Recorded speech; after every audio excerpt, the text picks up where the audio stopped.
Oh, okay. Live now? Yep. All right. Guys, welcome back to Let's Talk History. And today we are going to talk a little history about the. Water-cooled Browning machine gun. So, just want to check. We didn't check our audio before we started because we're amateurs, but that's okay. It should be working. And no reason it shouldn't be. But let's talk a little bit about it. So, we've been through almost every water cooled machine gun from World War II, now moving kind of into World War. Well, or the other World War ones, One, moving into World War II. II. Yeah. Uh, this particular one, the water-cooled Brownings, the first ones were called 1917s. They were John Browning invented them, and then they had the 1917A1. They had some issues with the 1917s. They would break the side plates out the back here. There's a cam in here. Cam's a locking block in. And they didn't have these reinforcing bars up the side on the bottom plate, and they would actually break the bottom out of the receiver. And if you're a Browning enthusiast, you'd say they used the wrong material, and if you're a Browning detractor, you said he didn't design it right. Oh, okay. So all the 1917s in the 1920s were brought back in, and they were refurbished and they reinforced them and made them 1917A1s. So let's talk a little bit about what is in front of us. Let's do that so Okay. everybody watching knows what's in front of us, and then move on to what the difference is in the water cooled Brownings and the ones that we've seen so far, Maxims, everything else. Yeah. Okay, now this particular gun is a 1928 Colt commercial. In the 1920s, Colt sold. They sold BARs commercially. They sold water-cooled Brownings. They sold anything commercially if you had the money. So just to tell everybody, this is something you could have went. You could have went and ordered bought this from your local gun shop if that was big enough. Obviously, it wouldn't just be something that would be hanging on the shelf. I'm No, assuming. you'd probably have to special order that. Yeah. I don't know what they cost at that time period.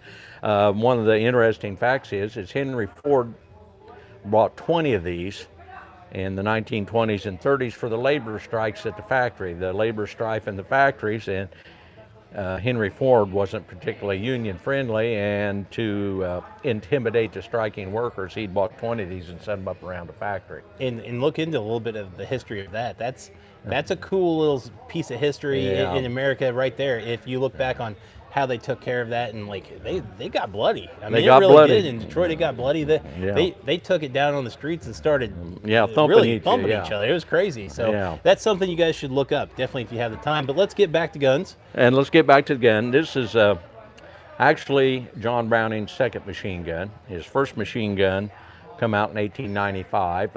It was model 1895 Colt. Colt manufactured them. They call them potato diggers. The U.S. Army never adopted them. Now, the Navy did, and the Marine Corps used them in the Philippines before World War I. They used them in the Boxer Rebellion in China. They used the first version of this. That wouldn't be a version of this, the potato digger. That was actually the first gas-operated gun. Okay, all right. So you're It's a saying totally different gun. completely different gun, but this is what started the Colt, full auto Colt kind of machine gun. Colt water asked cooled. Browning to make it. Right. Okay. Actually, to compete with the Maxims. Oh, okay. Anyway, and Browning started working on these about 1900, and he never really got the design done. He got sidetracked making pistols for Colt, which ended up with the 1911, the government model. When he finished that up in about 1912, he went back to work on these, and he completed the prototype about 1950. As I said, last week we was talking about the Vickers. The U.S. Army adopted the Vickers machine gun in 1915, and the U.S. and Browning would not sell his guns overseas. So you were telling me earlier, what country purchased this gun originally? This gun was bought in the 1930s by Argentina. So Argentina, because you were telling me the U.S. would not allow. They would not allow Colt to sell a U.S. gun like a 1917. So the biggest difference between a 1917 and this gun, the gun itself, is the rear sight. This gun has a V-notch rear sight, and the U.S. gun would have an aperture rear sight, which would be a peep sight. That would be the biggest difference between. Right. So we talked about it earlier, though. if you look here, for some reason on this water-cooled machine gun, the sights are in the middle. Every single one we've seen so far, the Maxim, everything, they are shifted to the right-hand side of the firearm, correct? Yeah, or the left-hand side. So it'd be on this side of the Yeah, firearm. yeah. So when you're looking at it, You're looking down over the center line of the you were looking bore. at the center, which it doesn't make any It's a sense. US gun. And the reason behind it, you said it's a U.S. gun. They're shooting right down the center of it, no matter what. Boom! You wonder why I can't keep all this straight. We use the imperial measurements. Yeah. Metric. So tell us a little bit about what makes this unique from what we've seen already, the Maxim, everything else. What would make this stand out? One thing I see, it does not have a paddle. It I doesn't guess, have the spade grips. They're called spade grips. grips on the back. The other thing is okay, if you get it how it was adopted, it explains the big difference. Like I said, that the U.S. Army adopted the Vickers in 1915. In 1917, Colt made the Vickers machine guns for the U.S. military. Colt approached the Ordnance Department, said, hey, we got a machine gun that's a lot cheaper to manufacture. It's just as good, just as reliable, and a lot less money. And I think probably the back reason for that is Colt was paying Vickers $50 a gun, and if they sold them a gun they come up with, they didn't have to pay him the royalties. So in 1917, they went around the Ordnance Department and they got members of Congress and head people of the Army, and they done a demonstration, and they demonstrated two guns. One was a BAR, and they adopted the BAR immediately, but the water-cooled Browning, they weren't so sure about it. So what they'd done is John Browning himself actually, with Colt representatives, they loaded 20,000 rounds of ammunition, belted 20,000 rounds of ammunition, and they fired the gun continuously until they shot all 20,000 rounds, and they done it in an hour and 48 minutes. So They shot 20,000 rounds in an hour and 48 minutes. and that's good. And if rate of fire wise, They're compare this. they're a lot faster than a Vickers. Vickers Okay. about 450, 500. These is almost 800 rounds a minute. They shoot quite a bit faster. That's pretty quick. And So water wise and jacket wise, are we talking about this? Obviously, it's going to get hotter. And they actually don't hold as much water as a Vicker, because if you look, the barrel's shorter. so if they're shooting faster, which means they're going to warm up more, They'd have to did put they more. have issues? Did they have that type of issue? No, they just put the water back in them. I'm saying in general, would that been a flaw with this gun? No, it wouldn't have would been any different than the others. Would they had to switch out barrels faster? Would they had to? No, because the water would keep the barrel cooler. Okay. So it did its job. It did its job. Yeah. All right, so since we're talking about the water, let's move on to, let's even talk about the condensing can. What comes in, what goes out. Let's Okay. start there. Well, like I say, it's the Maxims and the Vickers and these are all the same. It's all set up exactly the same. This is your where you put your water in. This plug here. This is your drain here. This is your condensing hose. It's like I'd mentioned in one of the earlier videos. In the top of this, you can see the plug where it goes in. Right here? Yeah. There's two tubes in here, a smaller tube and a larger tube. The smaller tube has a hole in this end and this end, and the larger one goes over, and it's shorter. And if you elevate the gun, the tube slides over and blocks the black hole, so the steam come out the front. You depress it, it goes the other way. Say it for me one more time. So we have Basil, There's two check it out tubes right in here. there. If you And look right here, That's there's what that's two how you notches take it. right here on the end, okay? And he's saying inside here there are two tubes. It's now, at the if top. this would have shifted, you're Well, saying it that depends tube here. would have blocked. If you got to get the right one. If you elevate the gun, the Right. tube will slide back here, so the water won't run out, but the steam can still come out the front hole. And if you depress it, the tube will go forward, block the front hole, and the steam will come out the back hole, then the inner tube, and through a passage in here. And it would still come out of the condensing Hose, it'd come out, yeah, there's a So no passage. matter what, it's still coming out of the condensing hose. It Yeah, just- the steam will come out It's the blocking condensing. one way or the other internally. Yeah. Okay. All right, that makes more sense to me now. And then the steam would go on this would have water in it. It's your condensing can. If you look on it, this is actually a US one that says a water chest on it someplace. On this side. And as the steam goes in through the water, it turns, through the cooler water, it turns back into water. And we talked about this in other videos, but is that rare? Is that can rare? Yes, that can's rare. Very rare. So, Yeah, it's pretty hard to find. yeah, I figure. I mean, because They threw wouldn't that have stuff that away. many. Yeah, you know, and that would have just been something that after it's all said and done, this is the only part that you care about. I mean, you. Well, the other part that's really, really rare is these were issued with a leather funnel. So you take this up, and they had a fold-up leather funnel that you'd fold out this funnel and put in there so you pour the water back in it. Cool. Have you ever seen one? I've never seen one. I've yeah, seen pictures yeah, of them yeah, in the books. That'd be cool. So let's talk about the tripod. This is completely different than what we've seen before. I mean, same concept, but different. So the other ones we've seen have sleds on the bottom that kind of like fold out. It's similar to from here on down. It's like a Vickers. These knobs and the way it folds up is like the Vickers. So it's kind of But here you can see it right here on this one, Basil. You can kind of see how it's notched here. So yeah, and I don't they're even numbered know. there too. They're numbered so you can get them all the right height. Right. So here on the sides in the brass, it looks like, well, on this side, you'd see that you should be able to put them in the same notches. Yeah, so you would have it level. So it's always level. What it is, you want this here ring around here level. And what makes this one a little easier to use than the others is, I'll get back here. You have these two levers here. And this one here is your elevation. You can lock it. And this would be your fine adjustment here, this knob back here. But your coarse adjustment would be here. For your traverse, you'd release the other one. And that is your traverse. To traverse the gun. Traverses back and forth. Okay. Elevations up and down. These are stops. Oh, we're right here. This is the stop. So if you so want it would to limit the traverse, you move this and you put it wherever you want And it. that would be mainly because there would be somebody or Beside your trenches. side by side. If you want to yeah. sweep a certain area and you don't want to go any farther left or right, you would set the stops and it'll only go to there. Gotcha. The, Just so everybody kind of sees what we're talking about, right? And Yeah, I like say- to review this stuff because he says so much and I can't comprehend it. And so it's mainly for me. But if you look right here, this little knob that you are slowing down on, he can actually set that side by side, so you cannot turn it any farther than that one way or the other. Yeah, and like so well, like here, see, it goes up and it'll go up against the stop. Actually, generally you put them around to the back. Actually, they should be back here, and they'll come see there. okay, all right. So Usually, you put them around the front, and then you can traverse as far as you want. But Sure. that's what they're for. Awesome.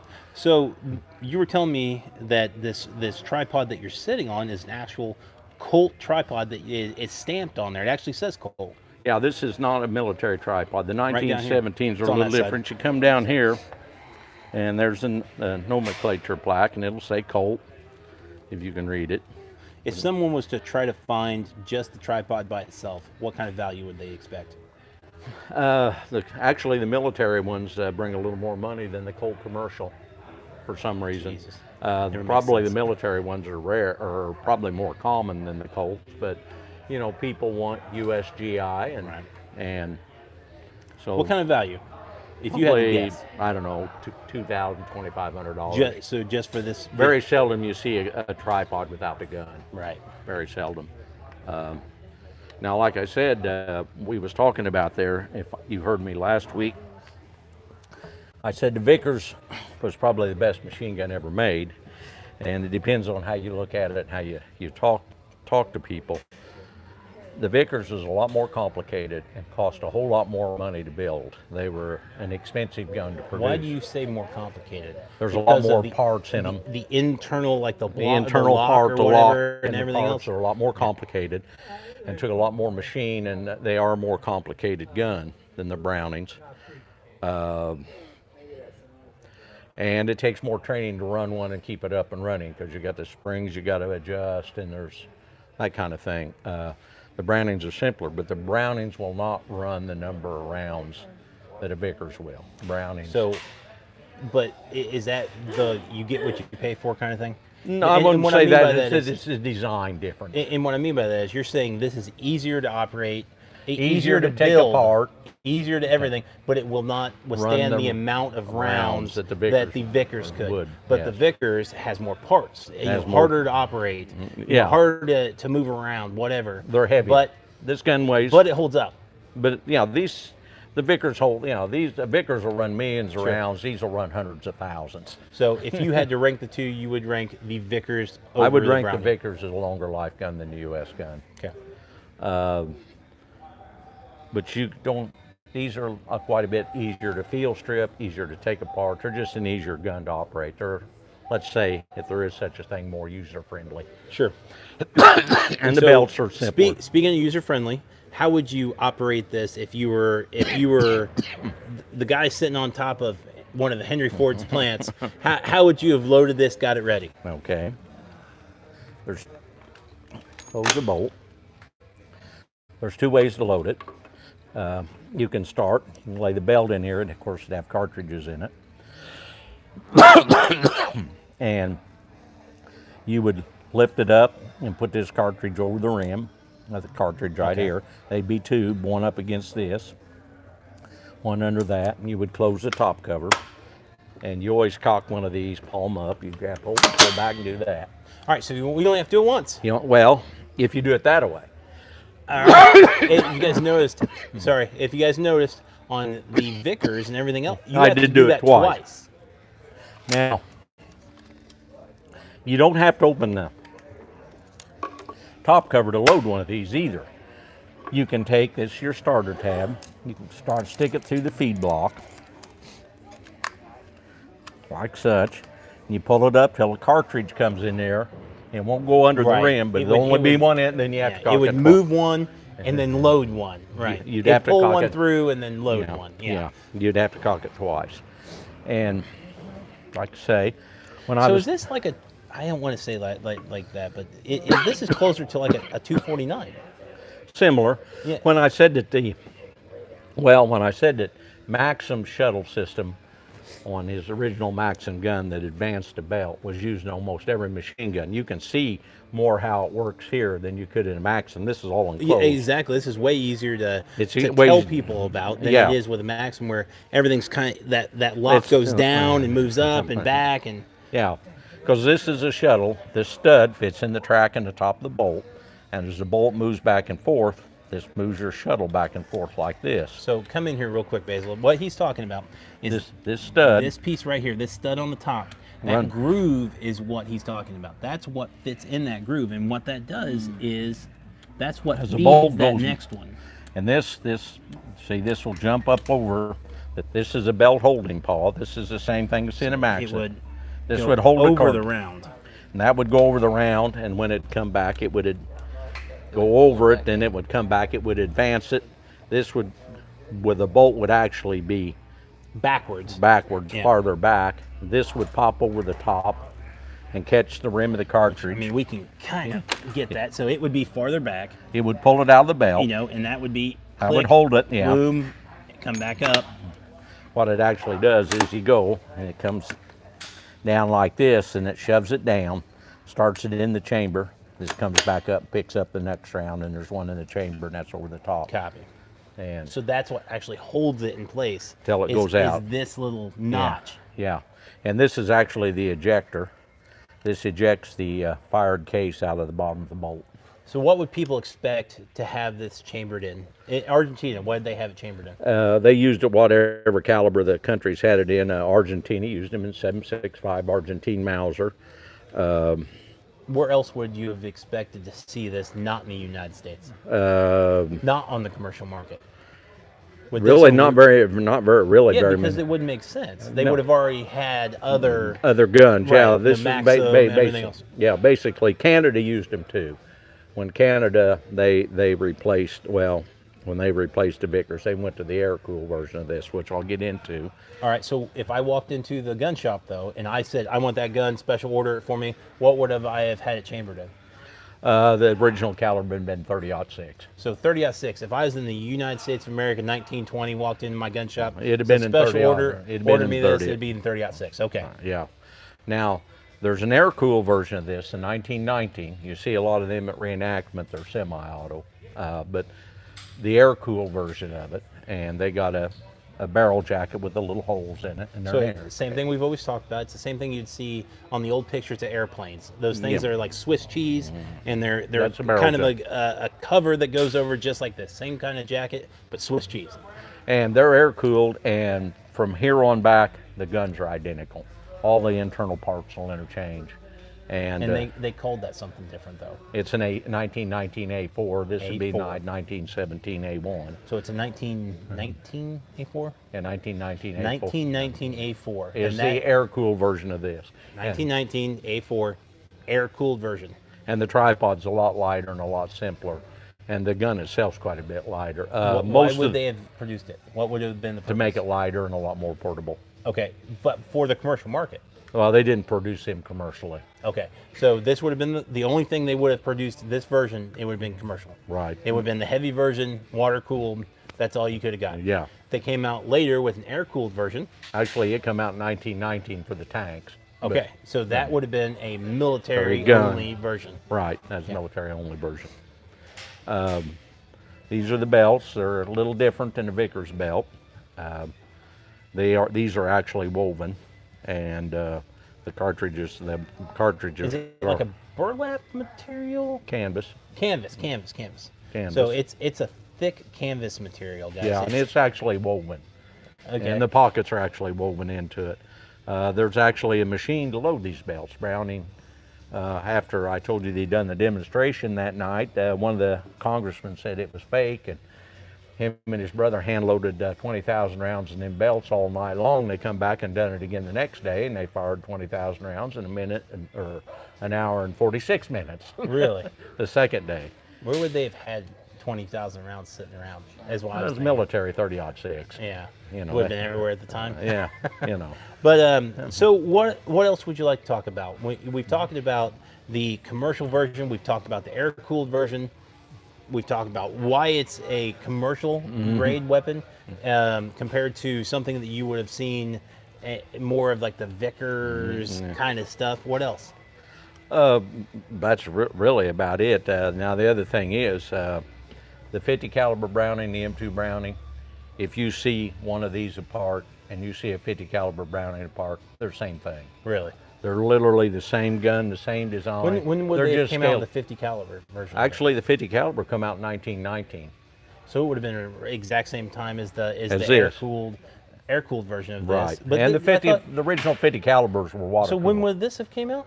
come would out in it- 1917? 17. That's what I thought. Okay. Yeah, So this is 1917. Air cooled came out in 1919. Same thing with the 50 cal. Right.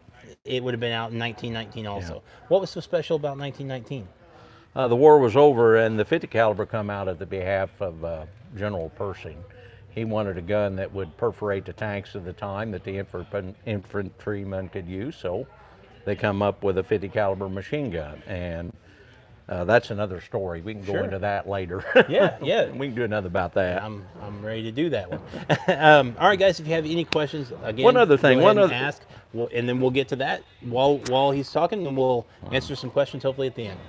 Yeah, well, like here now, this is an ammo box, and that is actually U.S. military from World War I. That's the real deal. And it just hooks in on the dovetail, and these are relatively rare. They make reproductions these days, but this is actually a real one. Somewhere, they got a stock number on it. This one doesn't, but Now, is that handle real, or is that reproduction? that's been replaced. Ah, And anyway, got him. That's been replaced. The box itself is original. But Yeah. But anyway, you don't have to have one of the advantages of this over the most of the other machine guns Weight? there. You don't. Well, not only that, but you don't have to have somebody feed the gun. You Yeah. don't need a second crewman because the belt is lined up. The box is lined up with the feed. It doesn't twist. However the gun is, the belt's lined up. So, you So, do. 2 questions at the end. How many people would it take? This is still a crew-served weapon. Okay, so you're Generally talking a three. three or 5 man crew. All right. How much would you expect if something like this was on the market? Oh, these bring about, like all water-cooled guns, are all about the same money. About 20? About 20. About 20. They're all That's about the that's same. the stamp on all of them. It's about 20. So The funny thing is, though, is the air-cooled version of these actually bring more money than the water-cooled, and they're more common. The water-cooled guns are rarer than the but air-cooled. it wasn't a military. This one's, I mean, even the military, there's military versions of these out here. Really? Yeah. Can't Funny keep it all thing- straight, man. Most of them, Colt done all the tooling and made all the dies and the gauges to make them, but Colt actually made very few water-cooled Brownings. Remington made some. Westinghouse made more of them than anybody during World War I. Westinghouse. Huh? Yeah, Westinghouse, Westinghouse Brake, Yeah. or electric company. Yeah, they made more of them. A friend of mine actually has a 1917 Westinghouse gun, and it was not converted to an A1, which is relatively rare. Can't keep it all straight, Basil. I'm sorry. My goodness. One day I'll have it. No, I won't. All right, guys, we appreciate you watching again. If you want us to talk about something else next week, we'll gladly do so. And in closing, do I have anybody that has a question? All right, we're good to go, guys. Hopefully we'll see you next week with something cool. Let's talk history about the Water-cooled Browning. All right, guys, we'll see you